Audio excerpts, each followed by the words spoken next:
আসসালামু আলাইকুম রহমতুল্লাহি বারাকাতু। সম্মানিত দর্শক, বহুদিন পর চলে আসলাম সতর্কবার্তা 24-এর স্বাস্থ্য সচেতন সম্পর্কের আরও একটি নতুন ভিডিওতে।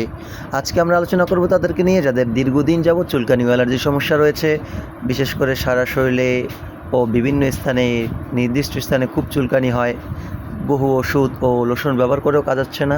আজকের এই ভিডিওটি হতে পারে তাদের জন্য আসল সমাধান। এসিআই কোম্পানির এই সলিউশনটি আপনার জন্য হতে পারে আসল একটি সমাধান। এটি রাতে ঘুমানোর আগে ব্যবহার করবেন, সকালে উঠে গোসল করে ফেলবেন। 1 চামচ ওষুধের সাথে 2 চামচ পানি মিক্স করে সারা শরীরে মাখবেন। এভাবে করে সারা শরীরে মাখবেন, গলার নিচ থেকে পা পর্যন্ত শরীরের সমস্ত অঙ্গ প্রত্যঙ্গতে মাখবেন। ইনশাআল্লাহ ভালো উপকার পাবেন। সপ্তাহে 2 বার করে মাখবেন। দেখা হবে সতর্কবার্তা 24-এর পরবর্তী ভিডিওতে। আল্লাহ হাফেজ।